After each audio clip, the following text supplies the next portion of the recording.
It is now time for entertainment news, and the very first one on our list is from Justin Bieber's table. He is diagnosed with Lyme disease, guys. Canadian singer Justin Bieber has disclosed that he's battling Lyme disease and currently getting treatment for the disease. Now, he made this known on his Instagram page, where he dispelled rumors stating that the reason for his frail look was drugs. He stated, while a lot of people kept saying Justin Bieber looks like a bleep on meth, etc., they failed to realize that I've been recently diagnosed with Lyme disease. Not only that, but I've had a serious case of chronic mono, which affected my skin, my brain function, my energy, and overall health. These things will be explained further in a docu-series I'm putting on YouTube shortly, and you can learn all that I've been battling and overcoming. It's been a rough couple of years, but getting the right treatment that would help treat this so far incurable disease, and I'll be back and better than ever. No cap.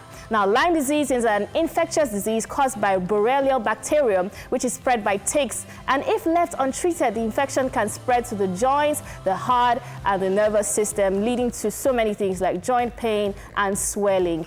Woo, this is coming from Justin Bieber himself. And I know that, as for me, I'll talk for myself, I was one person that always felt like he looked this way because he was taking drugs. Because if you followed him from being a teenager to how he is as an adult, he just looks completely different. And it's quite sad that this is one of the reasons why he actually looks this way. Yeah, and I feel like this is why people should be a bit more sensitive and not, because at the end of the day, you never know the battles that people are fighting. You don't know whatever it is that they are dealing with. So you can just see someone and be like, you're losing weight, you're adding weight. You don't know what it is that you're actually dealing with, and this is just sad. You know, a lot of people have just jumped into conclusions saying, oh, he's probably doing drugs, but I don't know, this is just sad. That's all I can say. Like, I hope and I pray that he gets better and he gets out of this. The life of a celebrity, as you always have to come out and explain to people because you're a public figure, not that you are under any obligations to actually do so, but then because you're asking questions and because you're just a public figure, so you have to explain every now and then. I feel that it is just so draining like that, you know. But I'm actually quite happy that he came out to talk about this, because this is one disease that, I mean, has very few cases, and it's caused by ticks. I mean, when I read that, I was like, ticks? I'm not sure it has few cases, but it is not so common, like popular, that we know about it. So it's good to tell people and let people know so that they know how to avoid. Because apparently when the tick bites you, it just looks like a mosquito bite or an insect bite, then it just swells. So if you're not somebody who is aware that this could be a dangerous disease, you just overlook it. So I'm happy that he's coming out to actually educate the public on this. Because it's actually looking to me like one disease that, you know, occurs everywhere. You know, when you put your clothes outside and some insect gets on it and then it gets in your body and it's like you have a boil, but it's not a boil. Some people can actually, you know, immediately take care of it, like putting palm oil, someone locally puts palm oil, then it comes out. So you see that, oh, wow, it's a whole like maggot looking thing like that. So I don't know, perhaps, but then some big names. Come to Africa. Put palm oil. No, they'll give him palm oil. Oh, no. No, that's not the point. Stop it. But he is getting I said that it sounded. You know, I want to come and explain. Public figure, oh yeah, explain. She's playing with you. I will catch you. You better run to the roof today. Okay, so let's get into the second news. Tupac Shakur's car put up for auction. The car that late American rapper Tupac Shakur was in when he was shot dead has been put up for sale for $1.75 million. According to reports, the car was put up for sale because the owner, Suge Knight, is currently serving a lengthy jail term for voluntary manslaughter after he ran a man over in 2015. In case you do not know, Tupac was a passenger in the car driven by his label boss Suge Knight when he was shot in Las Vegas in 1996. Tupac was struck in the chest, arm and thigh. He, however, died in a hospital from his wounds 6 days later. The shooter was never caught, although numerous theories abound over the identity of Tupac's killer. Wow. So auction again, and this is something very common in that climb. You know, everything they're just putting in. But now the case of this one, because the owner of the car actually is serving a lengthy jail term. That's why it is being put up for I auction. mean, I think it's just quite interesting that 20-something years later, Tupac is still very much relevant, whether it's about whether he's alive, people spotting him alive, whether it's about who his killer was, whether it's about his music, whether he's still dropping music, whether it was his letter, whether it was his letter, like to honestly Madonna. speaking, like I think Tupac Shakur is what would I call him? Legend. We've already established that. But not even like a ghost legend or something. Like it's a legend that has passed beyond just living. Like everybody wants to know so much about him, and I think they're going to snap this car up in a heartbeat.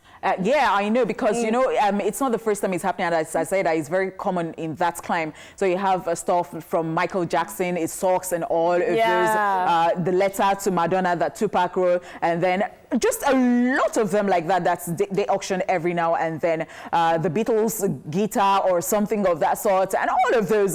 But then it's so interesting. You know how you can be very obsessed about a particular celebrity, and then you just want to know what makes them tick. Yeah. You just want to have something like a possession from them, and so you keep somewhere, and it's almost like I think African and Nigerian artists should start really keeping their belongings quite well. King Sunny Ade auctioned his guitar the other time, so they've been doing it. It's not new, but then you have to have, gain that's legendary. If it were to be like a fella stuff. When you go to Shrine, you see some of his stuff there, but I wish it was even more. But you have to go to his museum. Shrine is actually different from that museum where he lived. His room. When you go there, I went there. They said everything is just the way he left it before he went to the hospital. Wow. So it's just there like that. That's fantastic. I think they should actually auction. You'll see his pants. You'll see like his underwear. You'll see. That's the one that interested you, honey. Going into the toilet, you'll see those things like they'll take you around. Beautiful. Just lost focus.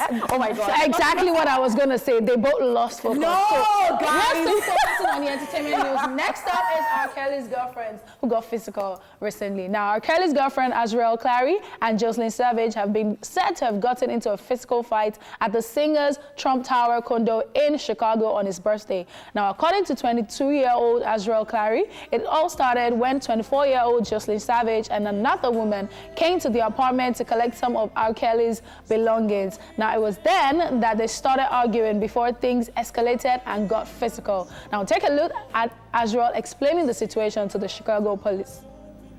Yes, okay, so Joycelyn Savage, we both live here. She came up here with another young woman named Kimberly. I don't know who she was, but Joycelyn attacked me once in here, again out there, and it was witnesses. You can go ask Trump security. Every single time she came to me and attacked me, and I had to defend myself. So I would like to press charges immediately. What happened? What made her attack you? She came in here. First of all, she came up in here. She gave our keys to another woman to come up here and get her stuff. Yes, she sent Kimberly up here to get stuff. Who's Kimberly? I don't know who Kimberly is. It's somebody that supports him. I don't know. She's a handler. She does all his handwork from him from jail. And she came here with the keys. I didn't let her come up here first because I didn't know who she was. I told her, it's okay, I understand you're here with Joy, but if Joy needs anything from this apartment, she needs to be with you because I don't know who you are. And I'm not just about to let you roam where I dwell. So then Joycelyn came back up here. I was in here with people that I know, whom I trust, because I don't know what she was on or if she would have came with a weapon or anything. So therefore, I had people in here. When she got in here, she just came to get his awards and his Grammys and stuff. And then after that, she started saying that I'm so wrong and that this and that. And I told her, Joycelyn, you're going to jail. You slept with the minor. That minor was me. Wow. So the report states that Joycelyn surrendered herself to the Chicago police after the fight and has been charged with one misdemeanor count of domestic battery. Just so you know, R.Kelly is currently being held without bail in a federal prison in Chicago after being arrested on numerous sex crime charges, including the child pornography, racketeering, and obstruction of justice in both Illinois and New York. He has since, however, pleaded not guilty to all of these charges. All I know is he was paying his Grammy and so many other awards. Is it the Grammy that fights? No, so Joycelyn Savage was trying to get her stuff out. I know that, yeah. So, wow, God forbid. Like, that's not even something to attach with. No, so there's some just the way you see them, you're like, Amanda is gonna give me all the tea. Because you know stuff on the surface, but then she's always like... So Joycelyn Savage came to collect her stuff, and she came with someone called Kimberly to get her stuff. So Joycelyn moved out of the apartment, I think sometime in December. She also has been posting on her social media pages and some other social media platforms talking about her experiences and, you know, sharing her trauma. And some people have been saying she's doing it for money. There have been so many speculations about why she did that. We spoke about that. And I think Azriel is still currently living in his condo, but Azriel is actually younger than Joycelyn. So Joycelyn came to pack her stuff, and then it got really physical, like, who is this person? And then it got to a point where Azriel was even saying, you slept with me when I was a minor. And I'm like, oh, that's interesting to hear from Azriel, who is usually the defensive one, who's usually the one that has R.Kelly's back. And